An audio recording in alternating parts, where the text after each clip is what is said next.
მოგესალმებით, მე ანა ვარ და ვეხმარები ადამიანებს ფინანსური სტაბილურობის შენარჩუნებაში. ყოველ ეპიზოდში ვგეგმავ თემებს, რომელიც ჩემი აზრით ამ საქმეში დაგეხმარებათ. და აუცილებლად გამოიწერეთ ჩემი არხი და არ გამოგრჩეთ ეპიზოდები. დღევანდელი ეპიზოდი კი შექმნილია ოქროს მხარდაჭერით, ყავა, კულტურით და ხასიათით. პოდკასტის დაწყების დღიდან მაწუხებს და მინდა ამ თემის დაგეგმვა. სოციალური ქსელების ალგორითმაც შეამჩნია ჩემი ეს დაინტერესება და მუდმივად მხდება რეკლამა.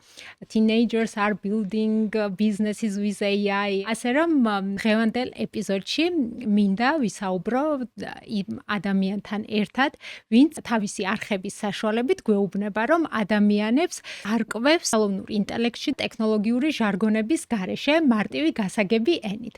ასე რომ დღევანდელი ეპიზოდის სტუმარია AI Pulse Georgia's შემქმნელი და ავტორი თორნიკე ბოლოკაძე. მოგესალმებით თორნიკე. მადლობა ძალიან დიდი და შენს მაყურებელს მივესალმები პირველ რიგში და ძალიან დიდი წარმატებები მინდა გისურვო, იმიტომ რომ ხვდები უბრალოდ ვიცი, ჩემი თავიდან გამომდინარეც რამდენი შრომა ჩადებული თითოეულ ეპიზოდში, მომზადებაში, დაგეგმვაში, რა ენერგიას მოითხოვს, რამდენ ფიქრს მოითხოვს და ვიცი, რომ შენც ძალიან ესეთი პასუხისმგებლობით ეკიდები და რა ვიცი, ყველა შენს მსმენელს თუ მაყურებელს მოუწოდებ, რომ ელემენტარული ამით გამოხატონ მხარდაჭერა, რომ გამოიწერონ შენი არხი და დაგიტოვონ უკავშირი, მე ვინ მკითხავს, მაგრამ ჩემი აზრით, ხო, ცოტა უცნაურია, იმიტომ რომ როგორც ყოველთვის მე ვზივარ ხოლმე ჰოსტის მხარეს და ეხა გესტის მხარეს ვარ, სტუმრის მხარეს, ამ შემთხვევაში და არა მასპინძლის მხარეს, მაგრამ სასიამოვნოა ვეცდები მაქსიმალურად, რომ შენი აუდიტორიისთვის ფოკუსირებულად ისეთი ინფორმაციები მოვიტანო და მივაწოდოთ, რაც ძალიან ისეთი კარგი და შემეცნებითი იქნება. ძალიან მომწონს ისეთი არხებიც და საერთოდ პლატფორმები, რომლებიც კონკრეტულ რაღაცაზეა მიძღვნილი, ფოკუსირებული და ამიტომაც მომწონს შენი პოდკასტ არხი, რომ აი კონკრეტულად ფინანსებსა და დაზღვევას ეძღვნება და ეს ძალიან მნიშვნელოვანია. ეხა სიმართლე რომ ვთქვათ, ზოგადად ესეთი ფართო არხებიც ჩემი დასაწუნი არავის არაფერი აქვს, მაგრამ უბრალოდ ფოკუსირებულად, როცა არის რაღაცა ერთ საკითხს, როცა ეძღვნება და რაღაცა ისეთი აი მიზანმიმართულია, ამ შემთხვევაში ჩემი აზრით შედეგიანობა არის ხოლმე ყოველთვის მაღალი და ამიტომ ძალიან კარგია და წარმატებებს გისურვებ და მიყევი ამ ხაზს, რომ რაღაცა გაძლიერდეს, იმიტომ რომ თემა არის ძალიან აქტუალური, ასე ვთქვათ, ფინანსები, დაზღვევა და აქ უკვე ტექნოლოგიებისა და AI-ის მონაწილეობის წილი არის უკვე ძალიან მაღალი დღესდღეობით. პირველ რიგში, სანამ საუბარზე გადავალ, მინდა რომ ჩვენი ყავა მიირთვა. აუცილებლად. მე პირადად ერთგული მაყურებელი ვარ და ვიცი შენი არხის შესახებ, მაგრამ ჩემს მსმენელს, ვინც არ იცის, გაგვაცანით, რა მიზნები აქვს AI Pulse Georgia's და რა მესიჯი გინდათ გადასცეთ მსმენელს თქვენი არხით. ხო, ჩემო მეგობრებო, საინტერესო კითხვა, უბრალოდ რაღაცა ისეთი მოსალოდნელი შეკითხვა და რა ყველა ამას იკითხავდა, მაგრამ ისეთი მარტივი საპასუხო თემა არ არის ეს, როგორიც გარედან ჩანს, საკმაოდ რთულია ამაზე პასუხი.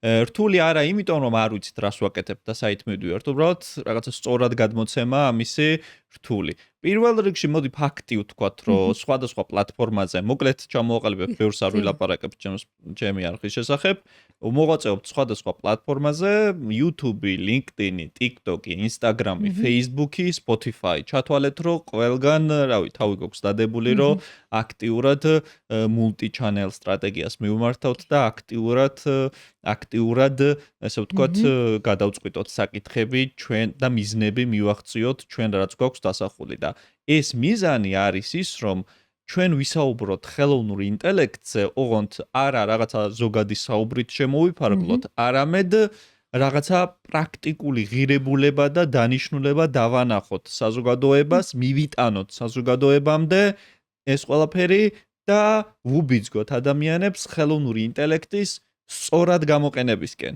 იმიტომ რომ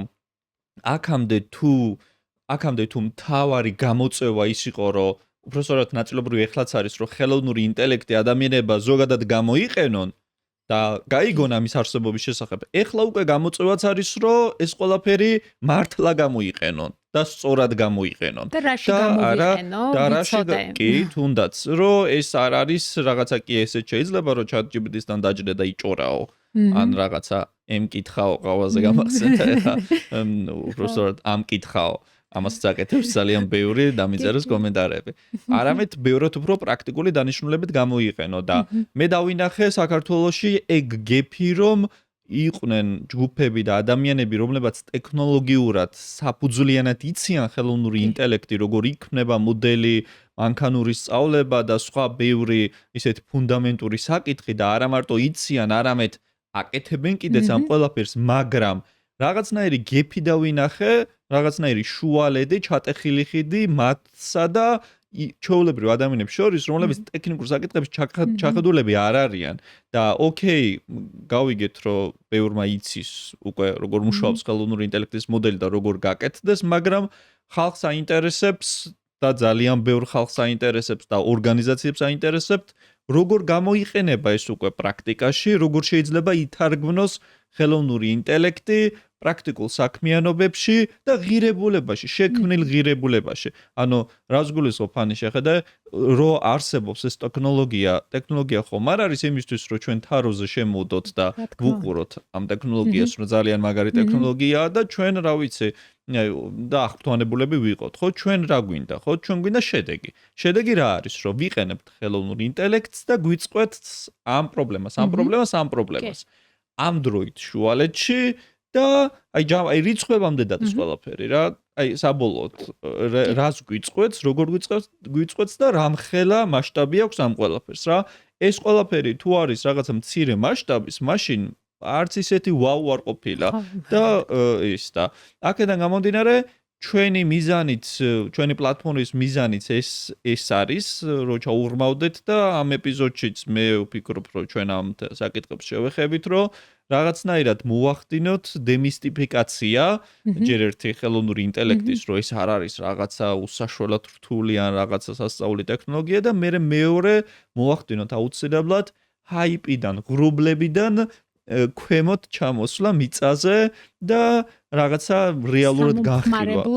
თელი საკითხების რეალურად განხილვა და არა ის ჰაიპში ყოფნა, რომ აი ძალიან მარტივია, რომ ეს ტრენდს აყვე და რეალური სარგებელი დაინახო, ეგ მთლად მარტივი საქმე არ არის და რეალურად გამოყენება დაიწყო კონკრეტული ტექნოლოგიების. ნამდვილად საჭირო საქმეს აკეთებ და მოკლედ მეც დიდი ინტერესით გიყურებ და დარწმუნებული ვარ, ბევრი ჩემი მაყურებელიც იზიარებს ამას. ეხლა რომ ჩემი პოდკასტის თემას ცოტა დავუახლოვდე, კითხავ, აი რო წარმოვიდგინოთ დაზღვევაში. მე ამ სფეროში მუშაობ დიდი ხანია და რა თქმა უნდა პირველი კითხვაა ეს მიჩნდება, რომ აი დაზღვევაში სად უფრო შეიძლება შემოვიდეს ხელოვნური ინტელექტი რა როლში. ეხლა დაზღვევა რომ ჩავშალოთ, დაზღვევა მუშაობს, ესე მუშაობენ ანდერრაიტერები არიან პირები, ეს ცალკე განყოფილება, ვინც აფასებს რისკს, იღებს რისკს, ფასს ადგენს, მუშაობს ზარალების დეპარტამენტი, რომელიც თუ რაიმე სადაზღვევო შემთხვევა მოხდება, იმას შეისწავლის და გადაწყვეტს ანაზღაურება გადაიხადოს თუ არ გადაიხადოს. კიდევ არის სხვა დეპარტამენტი, იგივე გადაზღვევის დეპარტამენტი, რომელიც სხვადასხვა კომპანიებში ანაწილებს ამ რისკს და ასე შემდეგ. აი, სად შეიძლება უფრო ნათლად დავინახოთ ხელოვნური ინტელექტის როლი აი ამ დაზღვევის ფარგლებში, თუ შეგვიძლია რომ ეს გასაგებია. პირველ რიგში მაყურებელს მინდა მივმართო და ასეთი რაღაცა განმარტება გავაკეთო. მე არა ვარ დაზღვევის გურუ და ექსპერტი, მაგრამ ვარ ხელოვნური ინტელექტის მკვლევარი, ასე ვთქვათ, თუ მეთქმის, თუ YouTube-ზე საქმეს მაინც ვაკეთებ ამ მხრივ, რომელიც იკვლევს სხვადასხვა მიმართულებით ხელოვნური ინტელექტის გამოყენების შემთხვევებს, ეგრეთ წოდებულ use case-ებს. აქედან გამომდინარე, ეს დაზღვევის სფეროც ჩემთვის ნაცნობი იყო, მიუხედავად იმისა, რომ მე დაზღვევის სფეროში ასე პირდაპირ არ მიმუშავია და ასე შემდეგ, ვიკვლევ თითოეულ სფეროს თუ სად იყენებენ და რა პრაქტიკები არსებობს.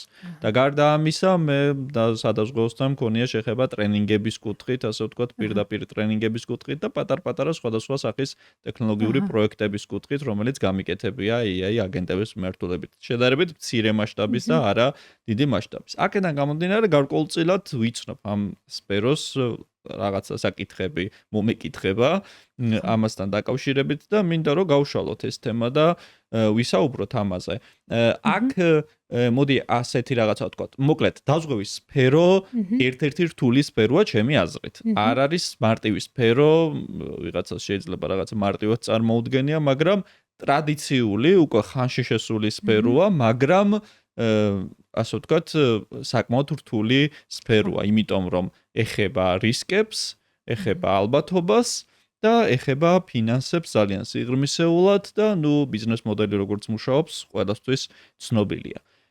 თავიდან სანამ ჩაუღრმავდები ახლა ხელოვნური ინტელექტის გამოყენების დეტალებს, მოდი ასეთი დაშლა გავაკეთოთ, აი დეკონსტრუქცია გავაკეთოთ მთლიანად ხელოვნური ინტელექტის გამოყენების ცნების.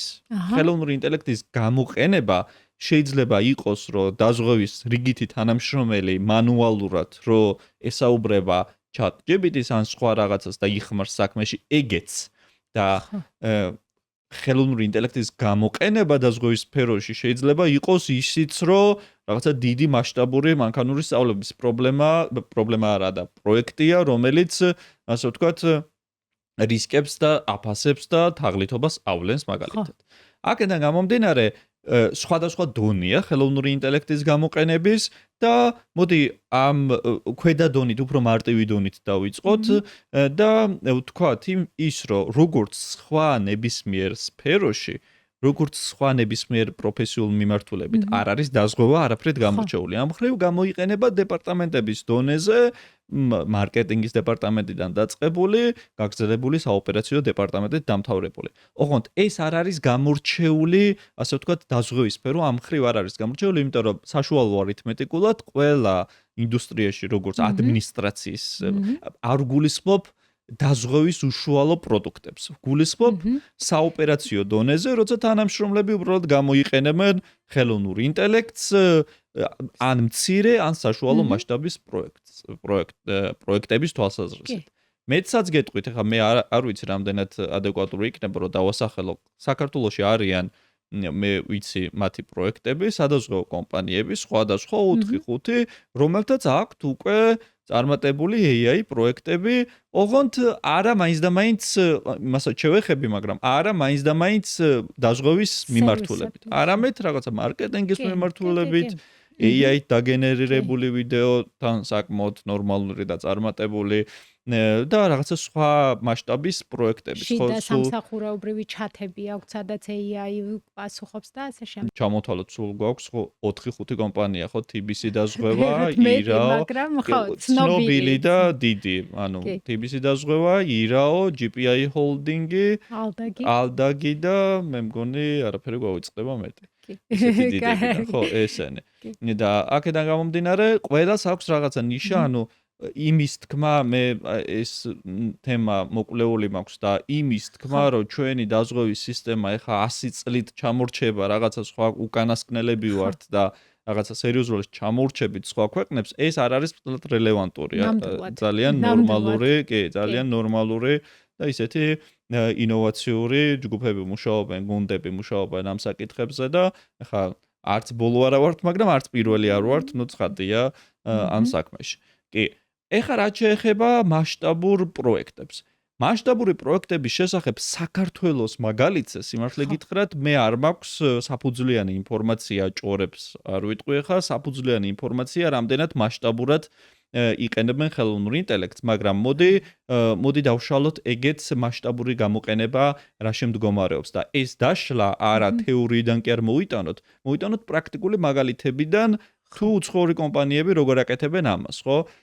სულ არსებობს ასე ვთქვათ, ამ მიმართულებით ძალიან ძლიერი რამდენიმე ქვეყნის კომპანია, უბრალოდ ბევრი წარმატებული კომპანია, მაგრამ ამ საქმეში გამორჩეულად ძლიერი არის ერთი ბრიტანული სადაზღვევო კომპანია, სახელი არ მოხსოვს, ვერ ვიმახსოვრებ სახელებს, ერთ-ერთი ბრიტანული კომპანია, ერთი ამერიკული კომპანია და ერთი ჩინური კომპანია. ეს ყველაზე გავრცელებული use case-ები რო გითხრათ რა.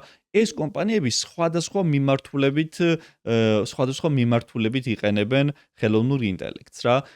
პირველ რიგში underrated-ები ახსენეთ თქვენ. ეხლა მე მაგ სამზარეულოს ძალიან სიღრმისეულად არ ვიცნობ, მაგრამ underrated-ები ხა ყველამ ვიცით და ცოდნა გვაქვს ამის შესახებ და underrated-ები ფაქტობრივად მონაცემთა არქეოლოგებსაც კი უწოდებენ, იმიტომ რომ უწევთ რისკების ანალიზი, გათვლა და ძალიან ბევრ მონაცემთან შეხება რომ გაანალიზონ სანამ დაზღვევას გააკეთებენ, რომ მოიკულიონ მთელი სიტუაცია და პირობები დაადგინონ იქიდან გამომდინარე. შესაბამისად, ეს არის ძალიან რთული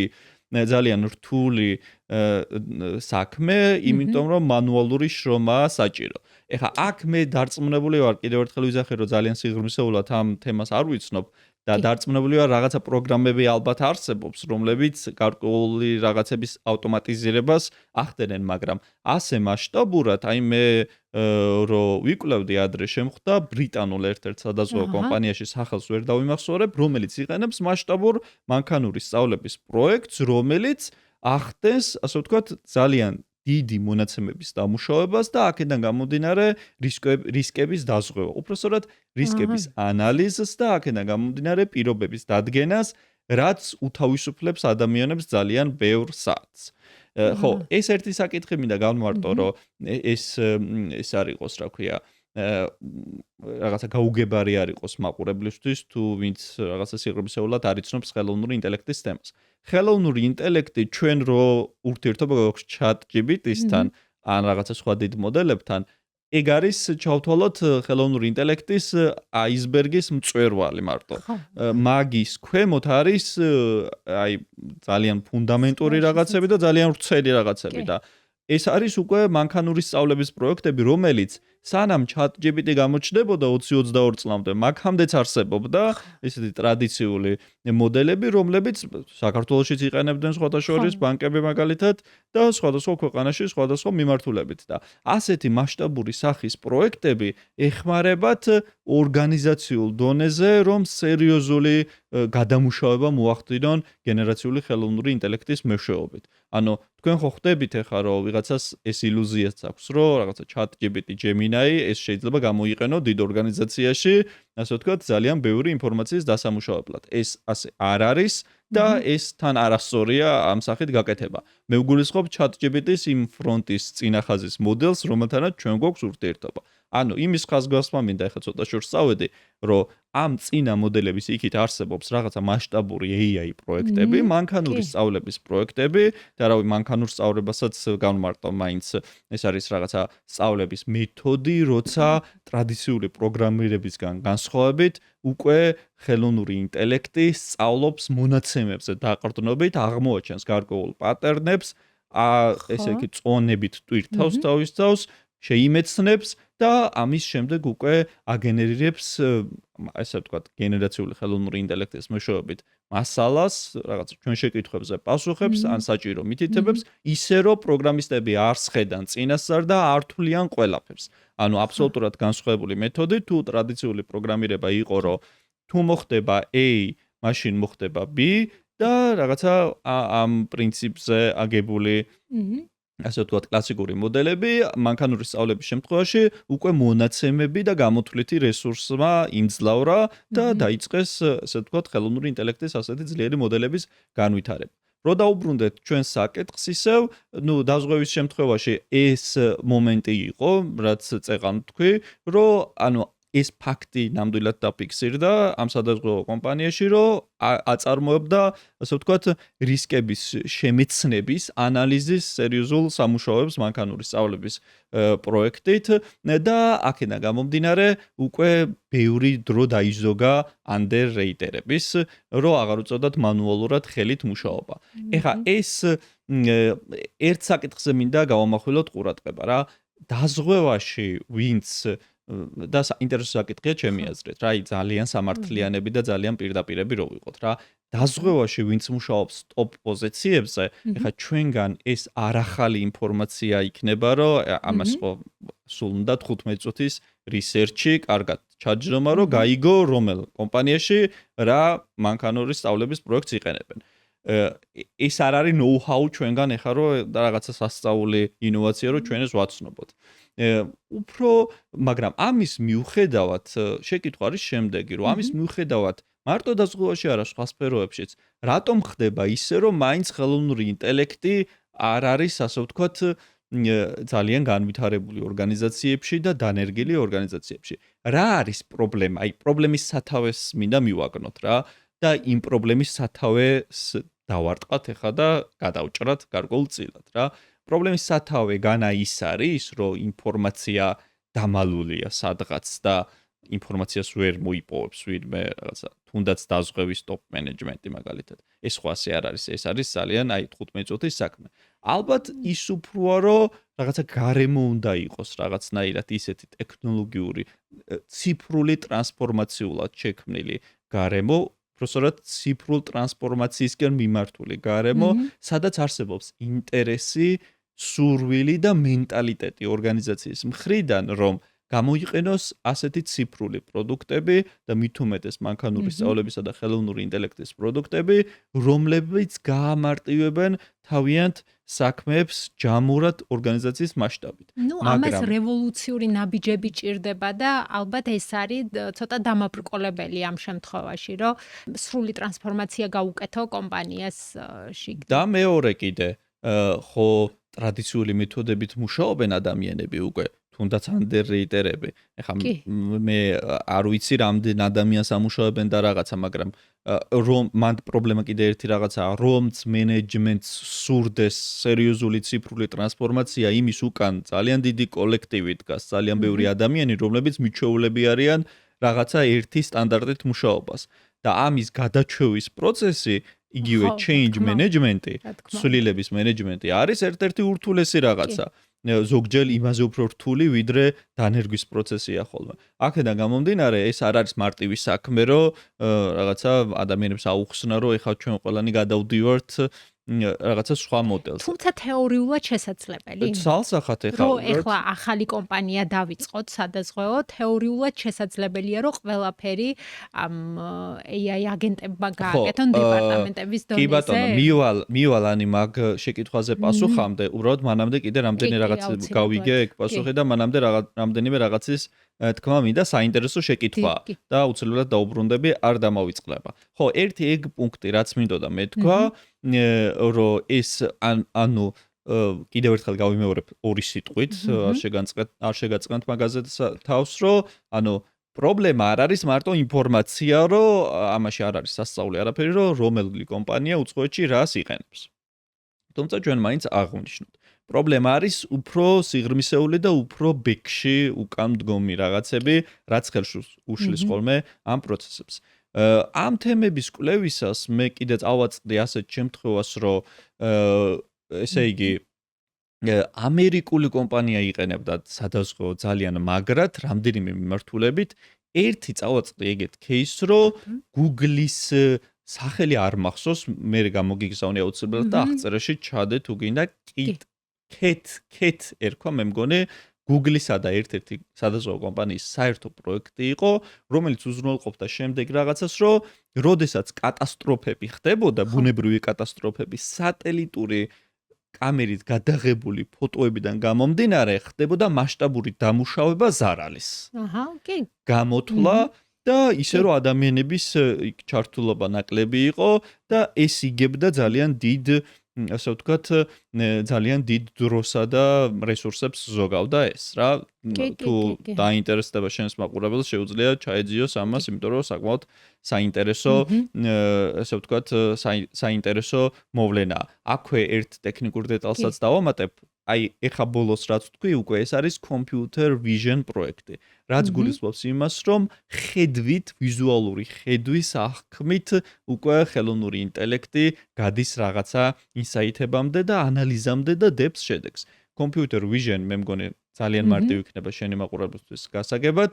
Tesla ყველას ეწოდინება და Tesla-ში დამონტაჟებული კამერები, რომელიც აღიქვამს გზაზე, სიტყვაზე მომდინარე მანქანას, მოსულ მანქანას, რა ვიცი, ყველაფერს თუ ძაღლი გადაირბენს მაგასაც და ასე შემდეგ. ყველაზე მარტივი მაგალითი რომ გასაგები იყოს რა და აი ეს computer vision ასეთი მასშტაბური პროექტები გამოიყენება უკვე ძალიან სერიოზულად სხვადასხვა მიმართულებით, ოღონდ მასშტაბურად, წარმოებაშიც მათ შორის და არსებობს კიდე პროექტები სენსორებზე, მაგალითად წარმოების დროს ქარხნებში გამოიყენება, როცა სენსორები დანადგარებზეა მიმართული და იქ არის უკვე ხელოვნური ინტელექტის მოდელი განვითარებული, რომელიც ვარაუდობს სავარაუდო რისკს, როცა შეიძლება ამ დანადგარმა შეწყვიტოს მუშაობა, გაფუჭდეს, ოღონდ წინასწარ და აზღვევს ამ რისკს, რომ ქარხანა მიმუშაოს სტაბილურად და ასე ვთქვათ, ეს ის არ მოხდეს რა. ესეთი პრობლემა არ შეიქმნას. რაც შეეხება თვითონ computer vision-ს, ეხლა მე ცოტა სხვაგან გადავედი computer vision-ში, აი ეხლა ჩვენ დინამო არენაზე ვართ და ერთი გამოყენებაა ხოლმე სტადიონებთან ძალიან ხშირად, რომ სტადიონები თან კი არა სტადიონებში, როცა ესეთი computer vision კამერები აყენია, ხელოვნური ინტელექტის მოდელით მოქმედი, რომელიც ავტომატურად თვლის რაღაცას აანალიზებს, რიგის ნაკადებს მაგალითად, ხალხის ნაკადებს და ასე შემდეგ. მოკლედ, ძალიან აქტუალურია.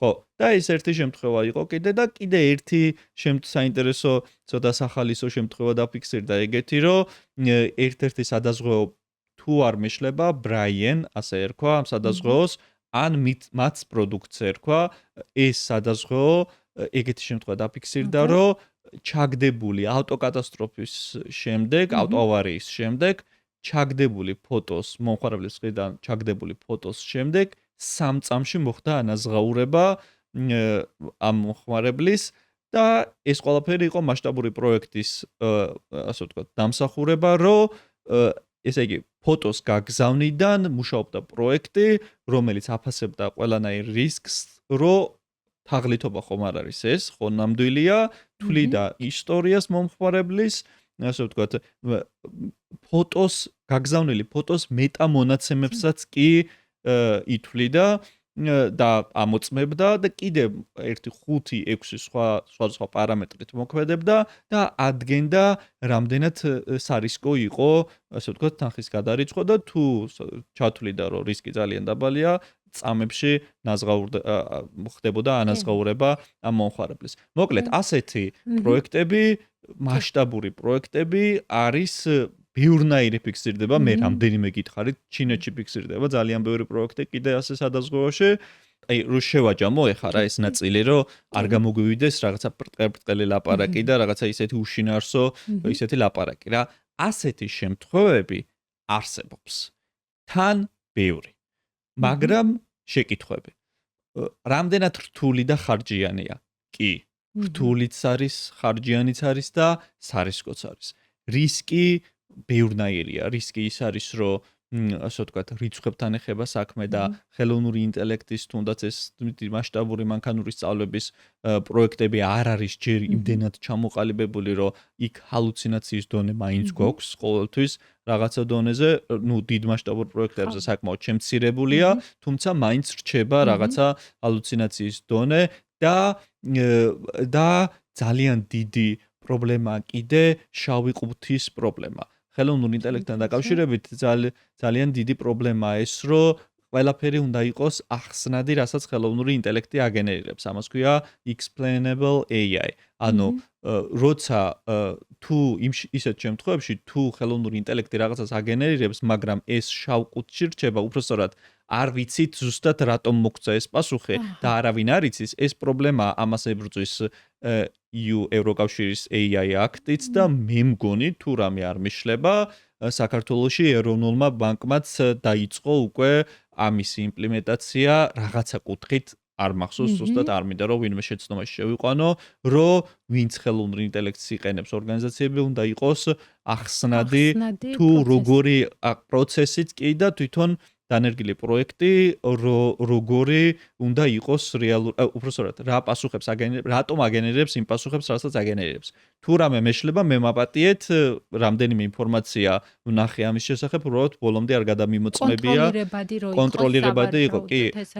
ხო, და ახსნადი უფრო მეტად, აი ახსნადი explainable AI ესე ქვია და მე მგონი ეროვნული ბანკიც მუშაობს ამ თემაზე თუ რაიმე არ მეშლება კიდევ ერთხელ ვთქვათ თუ იმას დაგაინტერესდებათ აუცილებლად გადაამოწმეთ ეს ფაქტი. ხო და აი ამ შემთხვევებში აუცილებელია ძალიან რომ ეს ახსნადი იყოს, ხო და ისევ იმ საკითხს მინდა დაუბრუნდე. ანუ ასეთი წარმატებული use case-ები არსებობს, არის განსახორციელებლად საკმაოდ რთული, ხარჯიანი და ადამიანურ რესურსებს მოითხოვს. საქართველოს შემთხვევაში ყავს პროფესიონალები, მაგრამ ვერც იმდენი, რომ რაღაცა ძალიან ბევრი პროფესიონალი ყავდეს, რომელიც ასეთ პროექტებს წარმართავს. უცხოეთის შემთხვევაში შეგვიძლია, ასე ვთქვათ, სხვა ვარიანტებსაც მივმართოთ. უბრალოდ აქ კიდე ერთი რისკი შემოდის, რომ ხო, ასეთ ორგანიზაცია უნდა იყოს ამ მასშტაბის პროექტისთვის მზად, ყველანაირად დაწყებული რაღაცა დროით თვალსაზრისით და რესურსების თვალსაზრისით და მერე ბოლოს უკვე change management-ის თვალსაზრისით. მოდი გულწრფელები ვიყოთ რა. AI პროექტი თუ კი ორგანიზაციას სიტყვაზე არ ვიძახით ხა მთლად მორალურ რაღაცას თუ კი ორგანიზაცია შეამცირებს 50 თანამშრომლით ეს მარტივი განსახორციელებელი თემა არ არის. ანუ AI-იმ რომ ჩაანაცვლოს ესეთ ფაქტები უკვე ფიქსირდება, ხო? და ეს ორგანიზაციისთვის ეს მარტივი თემა არ არის, რომ მიიღოს გადაწყვეტილება და გააკეთოს, იმიტომ რომ ამას სერიოზული ისეთი უკურიაქციები მოყვება და ყველაფერს თავგავანებოთ ადამიანობას ეხება პირველ რიგში საქმე. და მაგრამ ეს პროცესი ჩემი აზრით გაიზრდება და გაიზრდება. მეც გული მტკივა, არ ვფიქრობ და არ ვამბობ, რომ ფაქტს ვიძახი, უბრალოდ არ ვფიქრობ და არ ვამბობ, რომ ეს არის კარგი. უბრალოდ გზა ყოველ შემთხვევაში აქეთკენ მიდის, რომ ბევრი ფაქტი ფიქსირდება უკვე უცხოეთში, ხა საქართველოში არა, როცა AI-ის ასეთმა მასშტაბურმა პროექტებმა, Amazon-ი იქნება თუ სხვა კომპანიები უკვე გამოიწვია შემცირება გარკვეული კატეგორიის ადამიანების, რისი ავტომატიზირებაც მოხდა. ხო, აქვე ჩემ აზრსაც დავაფიქსირებ, უბრალოდ აი ჩემი როგორ უყურებ არ მომწონს როგორ შეიძლება გაგიხარდეს რომ ვიღაცები თან მასშტაბურად ადამიანები თუნდაც AI-ის გამო რომელიც მე ასე ძალიან მომწონს და ასე ძალიან გულშემატკივრობ სამსახურს კარგავენ და რაღაცა პრობლემა ექმნებათ, მაგრამ მე ვფიქრობ რომ უბრალოდ კაცობრიობამ უნდა ისწავლოს და უნდა შეძლოს რაღაცნაირად ტრანსფორმირება თავიანთი როლების განვითარება, რომ რაღაცა ახალი ვაკანსიები და მართლაც ყველანაირი სტატისტიკა ამას მეტყველებს, რომ ახალი ვაკანსიები გაჩნდება, ანუ ახალი პროფესიები გაჩნდება, როგორც როლები უნდა მოვძებნოთ საზოგადოებაში. ახალი როლები გაჩნდება საზოგადოების მხრიდან და იცით რა, ეს რაღაცას ვფიქრობ, რომ AI ამ მხრივ, ეხა ბოლოს რაც თქვი, ერთი მხრივ გამოწვევაა სერიოზული, მაგრამ მეორე მხრივ იქნება და პირიქით ადამიანებს დაეხმაროს კიდეც უფრო მეტად განვითარებაში თავიანთი თაობის ზუსტად ამით რომ იპოვონ ახალი როლები, იპოვონ ახალი შესაძლებლობები და ეს პრობლემური საკითხი რაღაცა კუთხით გადააქციონ შესაძლებლობად. შეიძლება ასეც მოხდეს, კი. კი, აი მაგასთან მიმართებით კარგი იქნება თუ ვიტყოდით, აი შენი აზრით რა როლებს ხედავ მომავალში ჩვენთვის. ანუ ამ განვითარების შემდეგ, რამდენიმე წლის შემდეგ რა იქნება მოთხოვნადი, რა პროფესიები გახდება მოთხოვნადი, რა როლებისკენ წავიდეთ ადამიანები, რაიმე მოსაზრება ხო არ აქვს ამასთან დაკავშირებით? საინტერესო შეკითხვაა ძალიან, ალბათ ყველაზე აქტუალური შეკითხვა დღესდღეობით AI-ისთან დაკავშირებით და ასეთ რაღაცას ვიტყოდი. ძალიან გამიჭირდება სრულყოფილი პასუხის გაცემა, მაგრამ ერთ რაღაცას ვიტყვი, რაშიც მე მგონი არავინ თქვენგანი არ შემედავებით, ყველა დამეთანხმებით, რომ AI-ის მმართველი ადამიანები, AI-ის ორკესტრატორი, მცოდნე და ორკესტრატორი ადამიანები იქნებიან საჭირო. მე საჭირო იქნები უსათუოდ. ხო, მაგრამ მარტო ჩემს თავზე არ ვფიქრობ, რა თქმა უნდა და დასაშლელია ეს თემა. მეორე არის სისტემა, რომ აუცილებლად იქნება საჭირო ჩემი მოსაზრებით ადამიანები, რომლებთაც აქვთ რაღაცის ნიჭი ძალიან და შეუძლიათ ადამიანური ძალისხმევის ჩადება და მთელი კონტექსტის გათვალისწინება იმაზე უკეთ, ვიდრე მანქანა აკეთებს ამას. განსაკუთრებით ისეთ როლებში, სადაც ადამიანური ჩართულობის, ადამიანური ემოციური ინტელექტის და სხვადასხვა საკითხის როლი არის უფრო მაღალი. მაგალითად, ერთ-ერთი ყველაზე განვითარებული სფერო არის ფოტო და ვიდეო გენერაცია AI-ის მიმართულებით, მაგრამ არ ვიცი, ანა, თქვენ რამდენად შეგიმჩნევიათ, მაგრამ საბოლოო ჯამში შექმნილი პროდუქტები ის არ არის, რაც იწვევს ადამიანების ფორიაქს. ადამიანების სულისა და გულის ფორიაქს, რასაც უნდა იწვევდეს რეალურად მარკეტინგი და რაღაცა ისეთი რაღაცის შექმნას, რომელსაც სული აქვს. ნუ სათქმელს ამბობს, მაგრამ ემოციურად არ მოქმედებს ჩვენზე. ამის თქმა გინდა. კი, ანუ დაბალი დონისაა, ის რაც იქნება, არსებობენ ახლა უცხოეთში რამდენიმე კრეატორი, რომელიც მართლა ძალიან მაღალი დონის რაღაცას ქმნის, მაგრამ მაინც ვერ არის ისე დახვეწილი ჯამურად რო განვიხილოთ, რომ ვთქვათ, რომ აი მარკეტინგში ჩვენ ადამიანები, ფოტო ვიდეო გენერაციაში, დიზაინში ჩვენ ადამიანები არ გვჭირდება. აი ამას ვინც ამბობს, ეს არის ცოტა ზერელი დამოკიდებულება, აი მსუბუქად და ლამაზად რო ვთქვათ და უფრო არ დავამძიმოთ თემა რა. თუ ჩვენ გვინდა საშუალო დონის ხარისხი, ოკეი. მაშინ ოკეი იქნება ყველაფერი, მაგრამ ჩვენ თუ გვინდა რაღაცა მაღალი ხარისხი, ისეთი მარკეტინგული კამპანიები, რაც, რა ვიცი, მე-20 საუკუნის ბოლოს შეიქმნა ამერიკაში, დასავლეთში მაგალითად და ეხლა ევროპაშია კიდე ესეთი ცენტრები, სხვადასხვა ქალაქში, კოპენჰაგენი და სხვა, სადაც მძვინვარებს, ასე ვთქვათ, ასეთი მარკეტინგული აქტივობები. ეგეთი რაღაცის შექმნა თუ გვინდა, ეს ხელოვნური ინტელექტი ამ წუთის მდგომარეობით ამისი გამსაზღვრელი ნამდვილად არ არის. რამდენიმე მიზეზის გამო, ჯერ ერთი იმიტომ, რომ ტექნიკურად ძალიან რთულია, ფოტო-ვიდეო გენერაცია განსაკუთრებით დიდ გამოთვლით რესურსებს მოითხოვს, ანუ ფიზიკურად ტექნოლოგიას, რაც ფული იღებს ხელოვნური ინტელექტის კომპანიებისთვის და მეორე, ამ წუთის მდგომარეობით ეს ხელოვნური ინტელექტი თავისი აგებულებით არის სინთეზატორი, ასე ვთქვათ, თუ სწორად ვამბობ ტერმინს.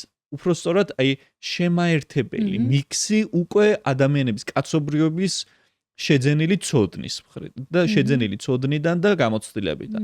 ანუ ის უბრალოდ აკეთებს მიქსს და აგენერირებს იმის და მიხედვით. კიდევ ერთხელ ვიტყვი, ისე თქვა მინდა. ხელოვნური ინტელექტი არ შექმნის რაღაცა აბსოლუტურად ახალ მოცარტს ვერ გამოიგონებს. და ვერც, რა ვიცი, ახალ რაღაცა კაფკას რომელიმე წიგნს ვერ დაწერს. იმიტომ რომ არ შეუძლია, არ აქვს უნარი თავისი ინიციატივის ჯერჯერობით. ის გააკეთებს უბრალოდ უკვე არსებული ცოდნიდან, გამოცდილებიდან გადაამუშავებს, გააკეთებს სინთეზს და აქედან გამომდინარე მოგცემს ახალ პროდუქტს. აი აქ უკვე ადამიანთა საბედნიეროდ, ჩემი აზრით, უფრო სწორად ადამიანებს გვიმართლებს, ესე რომ ხდება ადამიანის როლი არის გადამწყვეტი, იმიტომ რომ ჩვენ გვჭირდება ადამიანები, რომლებიც რაღაცა ახალს შექმნიან, არ გვჭირდება ჩვენ რაღაცა ის ძველის ნარევი მხოლოდ. ჩვენ გვჭირდება ჭკვიანი ადამიანები და ნიჭიერი ადამიანები, ყველა მიმართულებით, რომლებიც რაღაცა ახალს შექმნიან. აქედან გამომდინარე, გვპირდებიან, რომ შეიქმნება ისეთი ხელოვნური ინტელექტიც, რომელიც ადამიანს დაეწევა ამ მხრივ და გაუსწრებს კიდეც. არ ვიცი, ვნახოთ, ვერ გადავალ მაგ თეორიებში. მაგრამ ფაქტი ფაქტად რჩება, რომ ამ წუთის მდგომარეობა არის ესეთი და შესაბამისად ყველანაირად გვჭირდება და დაგვჭირდება ესეთი ჭკვიანი და ნიჭიერი ადამიანები, რომლებიც მოახერხებენ, ასე ვთქვათ, ამ ცოდნის რეალიზაციას და რაღაცა ახლის დამატებას და რაღაცა ახლის შექმნას. აი ერთ მაგალითს გავიხსენებ, რა ტრენინგი ჩავატარე რამდენიმე კვირის წინ და ვესაუბრებოდი ქალბატონს, რომელიც დაახლოებით კომპანიაში მუშაობს, ბუღალტერია კომპანიაში მუშაობს, დაახლოებით 30 წერია თუ მეტი არა რა და ბუღალტერია 1-40 წელი მე მგონი და საინტერესო უბრალოდ თვითონ არ მკითხა, მე თვითონ მივედი ამ დასკვნამდე რა, რომ ხელოვნური ინტელექტი როგორც არ უნდა განვავითაროთ ჩვენ და მე ძალიან დაინტერესებული ვარ ოდნავ გადავუხვევ ხა თემას, დაინტერესებული ვარ ძალიან ხელოვნური ინტელექტის საშუალებით დეპარტამენტების შექმნის ჩამოყალიბებული და ამაზეც ვიტყვი მე. როგორც არ უნდა განვავითაროთ, ამ წუთის მდგომარეობით რამდენი დავალების ავტომატიზაციაც არ უნდა მოვახდინოთ, მე იმ ქალბატონის 30-40 წლიანი რაღაცას ეციფიურ საკითხებში გამოცდილება და უნდარი ძალიან გამიჭირდება რომ ჩავდო ხელოვნურ ინტელექტში და ისე გამიკეთოს საქმე. Რაღაცა პროცენტი შეიძლება მოახდინო 90%-ით სიტყვაზე, მაგრამ 10% მაინც ყოველთვის დამჭირდება, რომ რაღაცა ადამიანური ძალისხმევა იყოს საჭირო და სხვა სფეროებში კიდე შეიძლება მეტიც კი დამჭირდეს ამაში.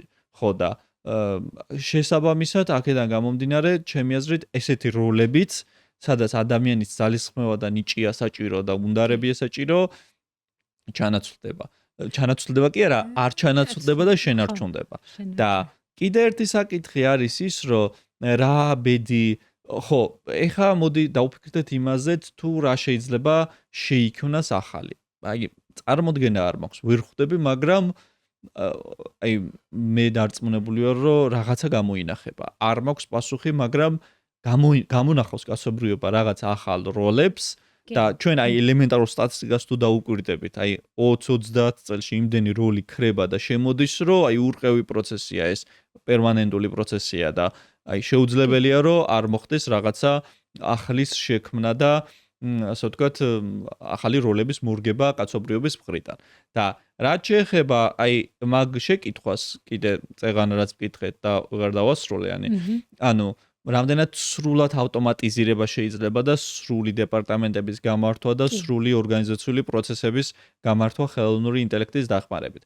ნუ ალბათ თქვენი მაყურებელიც და თქვენც ალბათ ხვდებით, რომ ამაში გადამეტება და გადაჭარბება ეხა ძალიან დიდწილად არის და ჰაიპი ძალიან დიდწილად არის, თუმცა შემიძლია თავისუფლად გითხრათ, რომ ამისი საფუძვლები არსებობს. ამისი მარცვლები არსებობს, რაზე დაშენებაც მომავალში შეიძლება. ეს ძალიან რთული პროცესია თქვენ რაც ხვდით, იმიტომ რომ ეს არ უკავშირდება მარტო ხელოვნურ ინტელექტს. ეს უკავშირდება მთელი ორგანიზაციის ციფრულ ტრანსფორმაციას. ციფრული ტრანსფორმაცია არ გულისხმობს მარტო ხელოვნურ ინტელექტს, იქ გულისხმობს ძალიან ბევრ სხვადასხვა ხელსაწყოს, ძალიან დიდი მონაცემების შეყვანას ორგანიზაციულ ფარგლებში, არქივში და სხვა გაციფრულებას ყველაფრის. მერე მაგას თავი გავანებოთ და ორგანიზაციის ინდუსტრიაში საჭირო იქნება სხვა ორგანიზაციებიც ამ განწყობაზე იყვნენ. ნახე, დაუშვათ თეორიულადაც კი რომ მოახდინოთ ერთი ორგანიზაციის მთლიანი ავტომატიზირება. ნუ ამ წუთში თეორიულია, მაგრამ აი რომ მოახდინოთ, კი, რომ წარმოვიდგინოთ. თუ კოლეგა სხვა ორგანიზაციები, ან კოლეგა სხვა უწყებები არ არიან ადაპტირებულები ამ ასეთი ტიპის ორგანიზაციასთან ურთიერთობაში, აქ ხო პრობლემას მივიღებთ უსათუოდ. მიმიხვდი რას გულისხმობ? ანუ ერთი ორგანიზაცია, რა თქმა უნდა, ცალსახად, იმიტომ რომ ერთი ორგანიზაცია ოკეი, მთლიანად გაციფრულდა და მთლიანად AI ავტომატიზირდა, მაგრამ კოლეგა ორგანიზაციები, ადამიანები, კოლეგა უწყებები, ან რაღაცა სხვა ტიპის ორგანიზაციები არ არიან ადაპტირებული ასეთი ტიპის ორგანიზაციასთან ურთიერთობაში. შესაბამისად, ყველა მომენტი არის პრობლემური უკვე, იმიტომ რომ არ იციან როგორ ეურთიერთონ და საერთოდ შეიძლება პოლიტიკაც არ აქვთ მსგავსი, რომ აუცილებლად საჭიროა, რომ რაღაცა ერთ-ერთი განყოფილების ჰედი ორგანიზაციისგან მივიდეს ერთ-ერთ სამინისტროში ხელის მოსაწერად რაღაცის.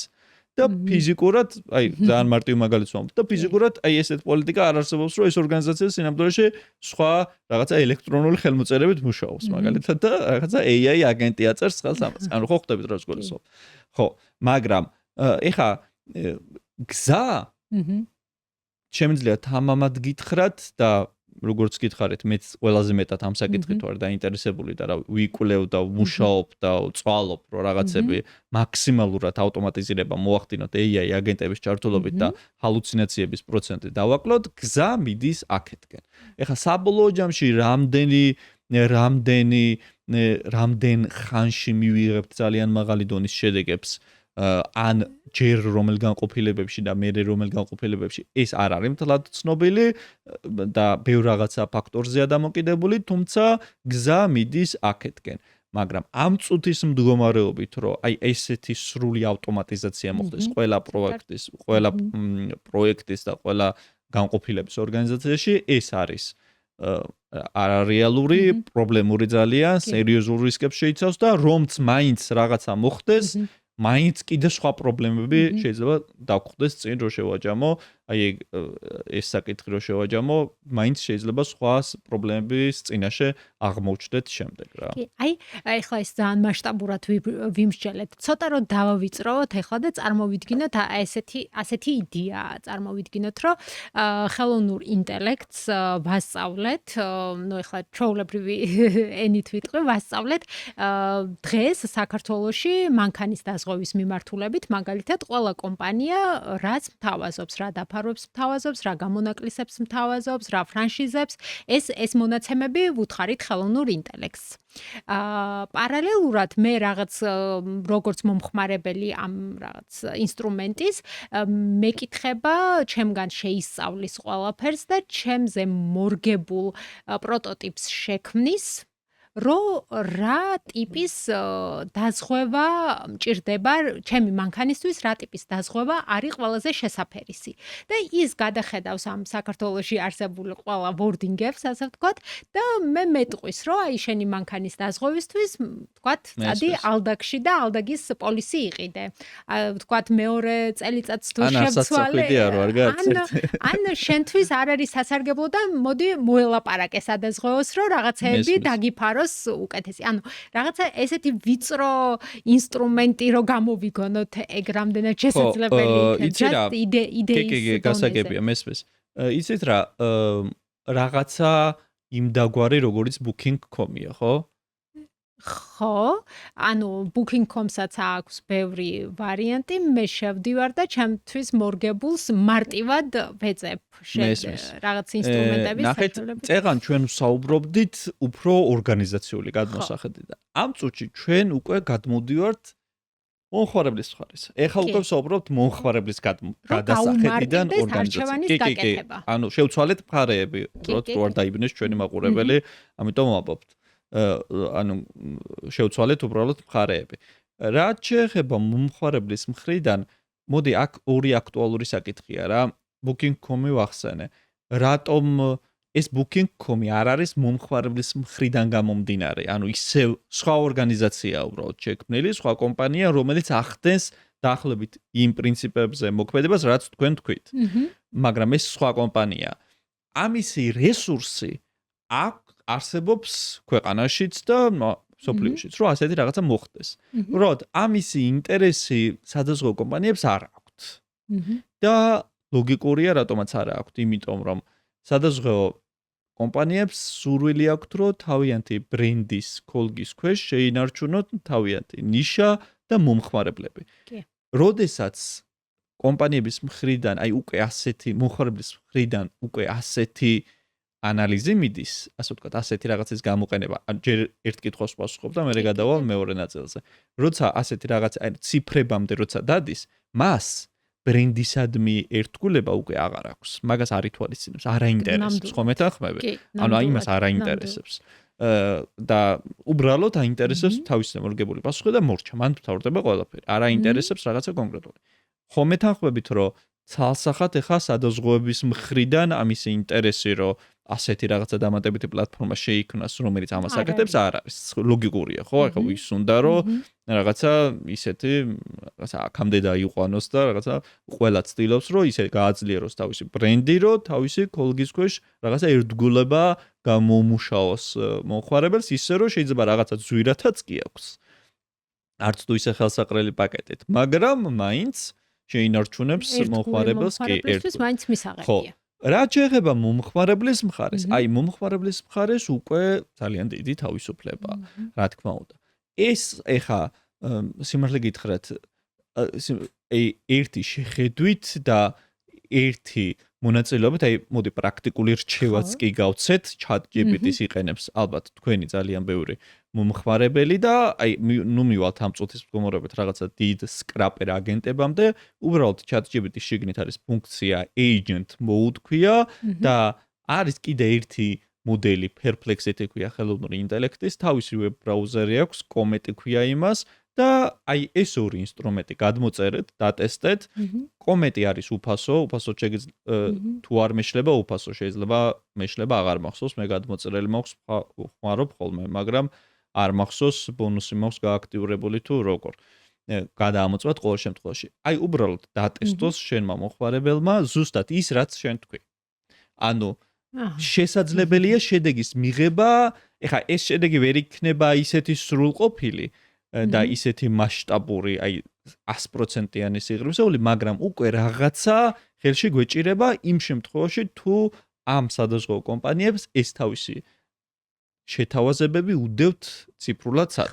ეხლა თუ ფიზიკურად დამალული აქვთ, რა თქმა უნდა, ხელოვნური ინტელექტი მაგის სკრაპინგს ვერ მოახდენს, მაგრამ თუ უდევთ, მაშინ ეს შესაძლებელი იქნება. ამის გარდა უკვე თავისუფლად შესაძლებელია აიწყოს N8-ში მაგალითად no code, ეხლა არა ტექნიკურ ადამიანებს მიმართავ, ანუ კოდის გამოყენების გარეშე AI აგენტი, რომელშიც შეგვიძლია ჩვენ ასეთი flow გავაწყოთ სიტყვაზე, რომ ასეთი რაღაცის scrapping-ს მოახდენს და მე გვპირდებით აუცილებლად, რომ ტუტორიალებს ვწერ ხოლმე და აი რამდენიმე კვირაში მასეთ აგენტს ქართულად შევქმნი, დავდებ და აი ვნახოთ როგორი გამოვა ჩვენს YouTube არხზე აუცილებლად დავდებ მასეთ ტუტორიალს. ანუ მასეთი რაღაცის შექმნა შეიძლება. ეხლა ერთ რაღაცას გეტყვით, ეს მეკითხარით კოდის გარეშე, თქვენს გააკეთებთ, რომ ისწავლეთ მერე, არ გჭირდებათ ძალიან ღრმა ტექნიკური ცოდნა, თუმცა აი ესეთი no code პლატფორმა და ესეთი კოდის გარეშე ესეთი აგენტების კეთება რაღაცა დიდ მასშტაბურ დავალებებზე და რაღაცა ძალიან სერიოზულ რაღაცებზე ეს არ გამოადგება უფრო პერსონალური გამოყენების შემთხვევაში, ან რაღაცა პატარა მასშტაბის პროექტებზე და ასე ვთქვათ, დავალებებზე. როცა ახლა ძალიან ღრმისეული პროექტების აგება გინდა, მაგ შემთხვევაში უკვე კოდის დონეზე უნდა დაიწეროს ეს AI აგენტები და ძალიან ბევრი პროფესიონალი ყავს ამას, ვინც აკეთებს ძალიან კარგად, იმიტომ რომ ეგ ილუზიაც არის. ეგეთი ილუზია შეიქმნა, რომ ეხა AI-მ მოახდინა ძალიან no code ინსტრუმენტების, ანუ კოდირების გარეშე მოქმედი ინსტრუმენტების პოპულარიზაცია და გამოყენება, მათ შორის აპლიკაციების შექმნა, ვებსაიტების შექმნა, AI აგენტების შექმნა no code დონეზე. ეს არის დემოკრატიზაციის ნაწილი, რაც ხელოვნურმა ინტელექტმა მოახდინა, რომ ტექნოლოგია ყველასთვის გახადა ხელმისაწვდომი და ყველასთვის გახადა მარტივად გამოსაყენებელი. თუმცა ამან არ უნდა დაგვაბნიოს და არ უნდა შევიქმნათ ისეთი ილუზია, რომ და რაღაც ჰაიპს არ უნდა უყვეთ, რომ ეს არის რაღაცა საბოლოო ვერსია და ჩვენ არ გვჭირდება ან კოდის ცოდნის სწავლა, ან რაღაცა პირიქით, ვისაც სურვილი გაქვთ, ვისაც რაღაცა ცოტა გესმით, ინტერესი გაქვთ, აუცილებლად ჩემი აი დიდი თხოვნა და მოწოდება იქნება, რომ პირიქით AI წერს კოდს უკვე შეუძლია ძალიან კარგად წერა, მაგრამ პირიქით თქვენ ისწავლეთ, ძალიან ბევრი ორმაგად ისწავლეთ, იმიტომ რომ AI-მ რო ისწავლა კოდის წერა, ჩათვალეთ, რომ ეგ არის უკვე თქვენი დამატებითი კონკურენტი, ვიდრე სხვა შემთხვევაში იქნებოდა. ადრე ჩვენ გვყავდა კონკურენტები, სხვა ადამიანები და ეხლა გვყავს სხვა ადამიანებიც და AI-ც. და მოდი სიმართლე ვთქვათ, ის ადამიანები, რომლებაც ძალიან კარგად იციან საქმე და პლუს AI-ის გამოყენება კარგად, იქნებიან ყოველთვის პრიორიტეტულ მდგომარეობაში.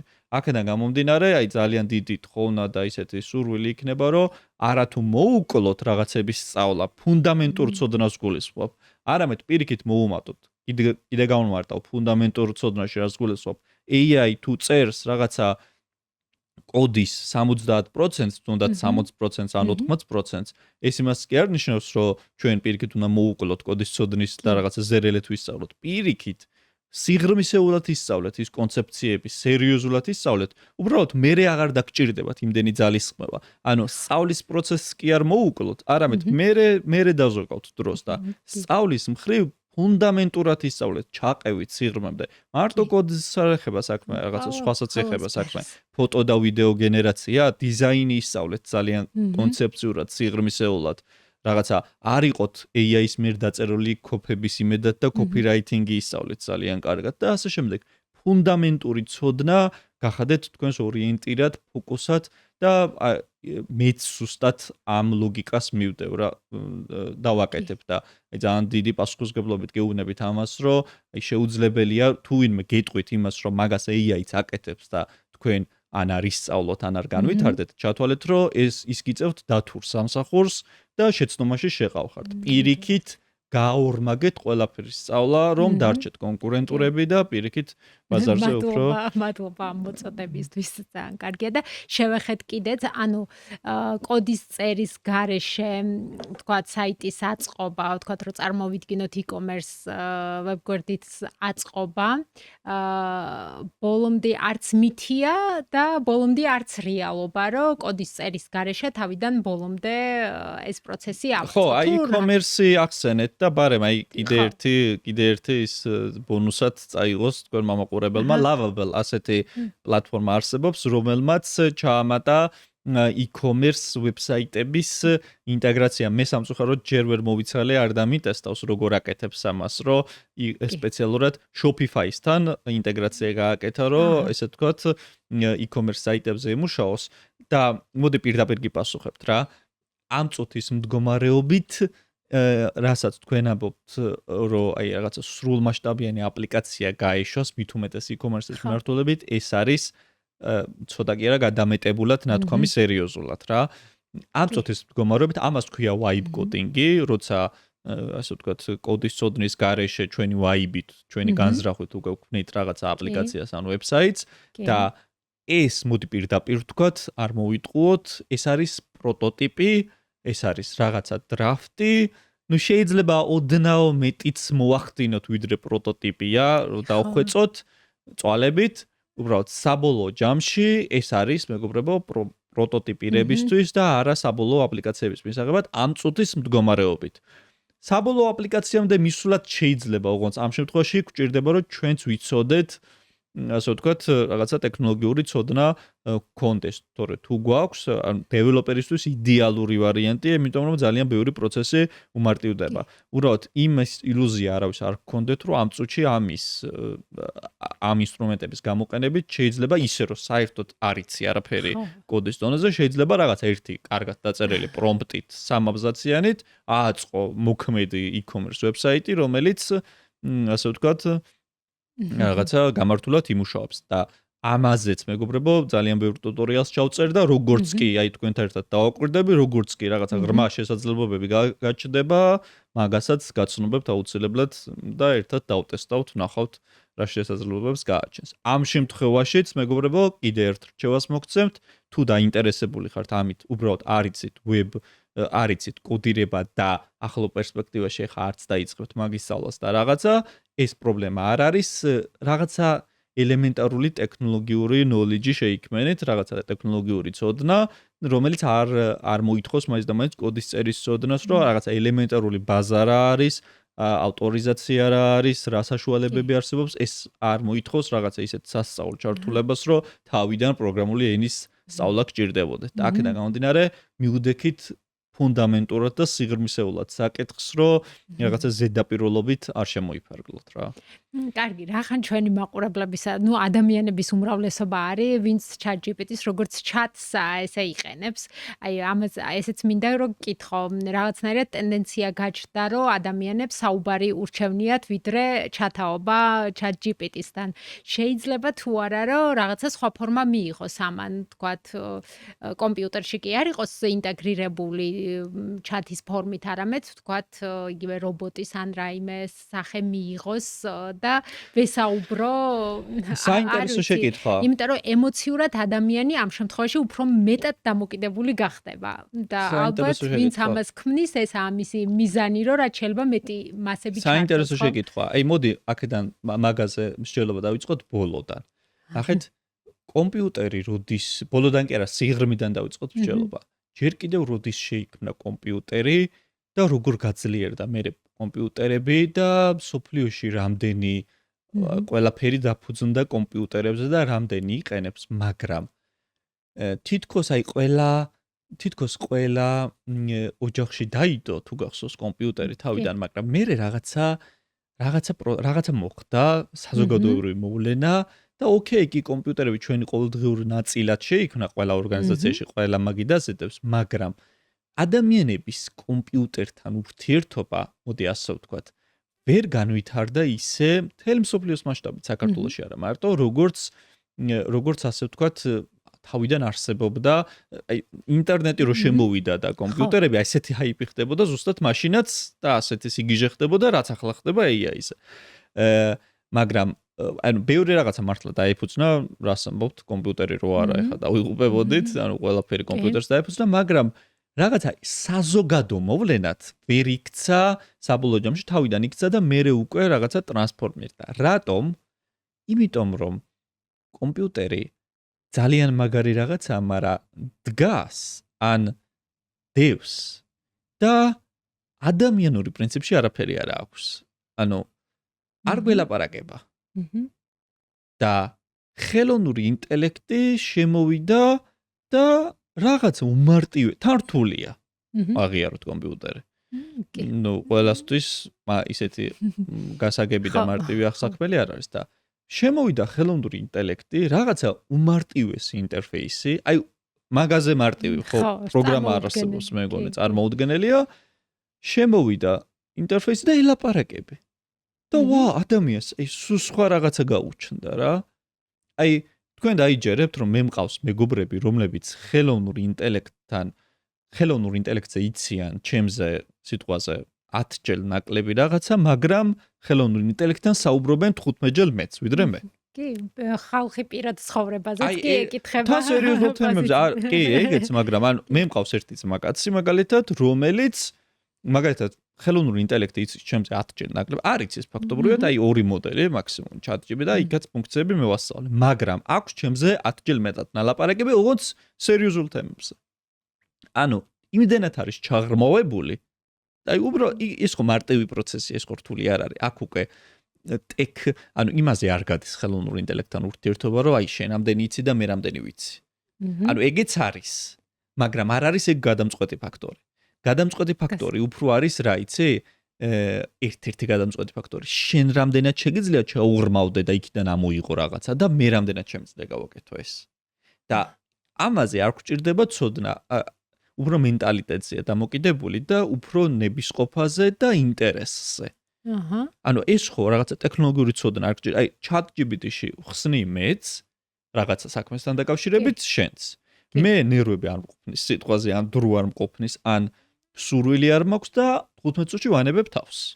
და ვერ იღებს ვერა, მაგრამ შენ რომელმაც სიტყვაზე არ იცი ისე ღრმად ხელოვნური ინტელექტი, არ ეშვები 2 საათი, ელაპარაკები და ისეთ შედეგებამდე გადიხარ, რომელზეც მე ვერ გავსულა, რომელმაც სიტყვაზე ვიცი 10 ჯერ ან 15 ჯერ მეტი შენზე მოდელებთან და სხვა საკითხი. ხო, მივხვდი. ანუ ეს არ არის თვისობრივად სხვა რაღაც შეიქმნა. აქედან გამომდინარე, შეიქმნა რაღაცა ცოტა სხვა ინტერფეისი, მაგრამ თუ აი ამ მარტივი ინტერფეისი რომ ტიპი რომ გელაპარაკება, კიდე ერთი ტრანსფორმირება მოხდა და ეს უკვე წავიდა უკვე Edge AI ეგრეთ ეწოდება. ანუ რაღაცამ შეიძინა ეს საუბრის ხელოვნური ინტელექტი ჩამონტაჟდა რაღაცაში. ეს რობოტი იქნება თუ რაღაცა. აი ეგ ჩემი აზრით იქნება კიდე ერთი დიდი ტრანსფორმაცია, მაგრამ და შეიძლება უფრო ძლიერიც, მაგრამ მე მაინც მაქვს მაგაზე ცოტა პრობლემური საკითხი, აი არ წარმომიდგენია სრულად როგორ შეიძლება კაცობრიობა ეგ მიიღოს. ნახეთ, კომპიუტერი რო დევს, თავიდან მაგაზეც პრობლემა იყო, მაგრამ კაცობრიობისთვის მაინც ოკეია რა. თავისთვის დევს და კი ახლა რაღაცა შეთქმულების თეორიები არსებობდა და რაღაცა კომპიუტერსაც, მაგრამ თავისთვის დევს, ინტერნეტიც აქვს და კი. ხელოვნური ინტელექტი გველაპარაკება და რა ვიცი, AI აგენტები და რაღაცები, მაგრამ და ისეც ახლა ბევრს ძალიან ისეთი შიშები აქვს ამასთან დაკავშირებით, მაგრამ ესეც არ არის, ანუ ვერ ვხედავთ. მიხვდი?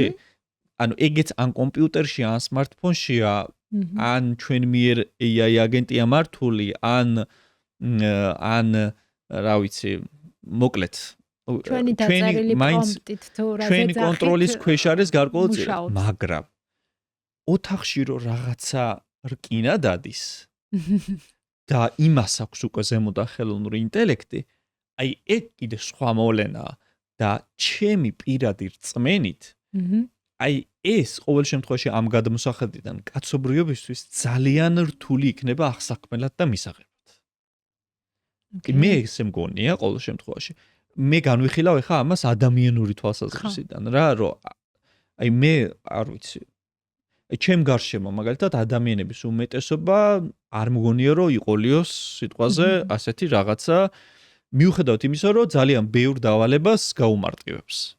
აი ასეთი ინტერფეისი ცოტა გამაღიზიანებელი შეიძლება იყოს ადამიანისთვის, მაგრამ შეიძლება ამას ვცდები და შეიძლება ამასაც ადამიანები შეეგუონ და რაღაცა მართლა ჩვენი მომავლის ნაწილები გახდნენ ასეთი რობოტები. უბრალოდ მე უფრო მგონია შემდეგი რაღაცა შეიძლება ძალიან ილუზიებში ვარ ახლა წასული. უბრალოდ ეს ცნება დარჩება, უბრალოდ მაქსიმალურად მოხდება აი ასეთი მოწყობილობების გაადამიანურება, როგორც ვიზუალურად, ისე რაღაცა სხვა ფუნქციებით, ისე რომ რობოტის იერი დაეკარგოს. ანუ რობოტი, ჩემი აზრით, კაცობრიობისთვის პოპულარული სიტყვა არ არის. ხელოვნური ინტელექტი უფრო პოპულარული სიტყვაა და კომპიუტერი და ინტერნეტი და სხვა ვიდრე რობოტი. აი რობოტი ასე მგონია, მე ასე წამიკითხავს და ჩემი დაკვირვებითაც ასეა, რომ არ არის მთლად პოპულარული ცნება კაცობრიობისთვის. მით უმეტეს კიდე ძალიან ბევრი წიგნიც დაწერილა და ასე ვთქვათ, ფილმის შექმნილა და სერიალიც შექმნილა, სადაც რობოტი როგორც ყოველთვის, ყველა შემთხვევაში არა, მაგრამ როგორც ყოველთვის ცოტა ნეგატიურთან ასოცირდება ხოლმე და აქვს გამჯდარი კაცობრიობას რაღაცა შიში, რომ ემანდ შეიძლება კონტროლი დავკარგოთ ჩვენ ამაზე, რომელმაც შეიძლება რაღაცა ზიანი მოგვაყენოს პერსპექტივაში და ამ ფიქრს იდეაში არსებობის უფლება აქვს. შეიძლება ძალიან თეორიულ დონეზე ჯერჯერობით და ძალიან შორი პერსპექტივით, მაგრამ არსებობის უფლება ამას აქვს თუ კაცობრიობამ არ ისწავლა ამ ყველაფრის კონტროლი და ასეა სიტუაცია და მე ვფიქრობ, როგორც გითხარით უკვე რომ რაღაცა სხვა ინტერფეის მონახავს ხელოვნური ინტელექტი, როგორც განხორციელდება და აი ის სხვა რა იქნება ზუსტად არ წარმოვიდგენია, მაგრამ ის სხვა რო უფრო პოპულარული და უფრო მისაღები იქნება, იმაში აბსოლუტურად დარწმუნებული ვარ. უცებ გამახსენდა ფილმი მგონი შიქვია, სადაც ესეთი ხელოვნური ინტელექტის მქონე პატარა ტელეფონივით კაცი ატარებს მოწყობილობას, რომელიც ბოლოს უყვარდება, იმდენად მუდმივი კომუნიკაცია აქვს, მას ესაუბრება სულ და შეიძლება ეს არის ჩვენი მომავალი. ხო, მეგობრებო, ეს ჩვენი დღევანდელი ეპიზოდი არის Black Mirror-ის მომდევნო სერია, რო იცოდეთ, მაგის ინსპირაციით წერთ ახლა ამ პოდკასტ ეპიზოდს. მაგრამ არ შევაშინოთ ადამიანები, არ შევაშინოთ, თავარია ვისწავლოთ, როგორ ვაკონტროლოთ, ჩვენი შექმნილია და შეგვიძლია მართოთ და მე ჩემი მხრივ გვპირდებით ტუტორიალებით, პოდკასტით, მაქსიმალურად სწორი ფორმით მოგაწვდით, როგორც შემიძლია ხელოვნურ ინტელექტს და ტექნოლოგიებთან დაკავშირებულ ყველანაირ საკითხს. კი, აუცილებლად გამოიწერეთ AI Pulse Georgia, იმიტომ რომ მე პირადადაც ძალიან ბევრ რამეს ვიგებ და სწორედ ამის ინსპირაციით ხარ დღეს ჩემთან სტუმრად და ჩემს მაყურებელსაც მოვუწოდებ.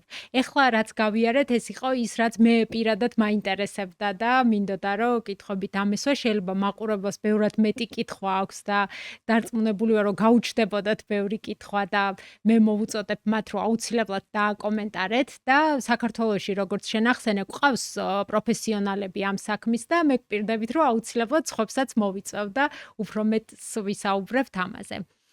კეთილი, მე მგონი ნელ-ნელა მივედით ფინალისკენ, ძალიან დიდი მადლობა თორნიკე, იმიტომ რომ აი ჩემთვის ბევრი საინტერესო მესიჯი თქვი, ბევრი საინტერესო რამ რაც მე მინდა რომ გადავამოწმო და ეხა სახში რომ მივალ აუცილებლად ვნახავ. მადლობა შენი დროისთვის, ინფორმაციისთვის, რაც დღეს ყველაზე საჭიროა. მადლობა, ნახვამდის წარმატებებს გისურვებთ და მაყურებელს მოვუწოდებ აუცილებლად დატესტეთ მე რა თულებიც გითხარით ChatGPT-ის agent mode ფასიან ვერსიაშია, მე მგონი უფასოში არ არის, მე ფასიანი ვერსიით ვსარგებლობ, Perplexity-ის Comedy, ლავაბელი ეგეთი პლატფორმა და ნახეთ e-commerce ვებსაიტის რა ინტეგრაცია, მე მეც ჩავწერ ამაზე ტუტორიალს და N8-ი ვახსენე კიდე agent builder-ი, ეგეც დატესტეთ აუცილებლად ნახეთ. მე აუცილებლად დავტესტავ. მადლობა, ნახვამდის.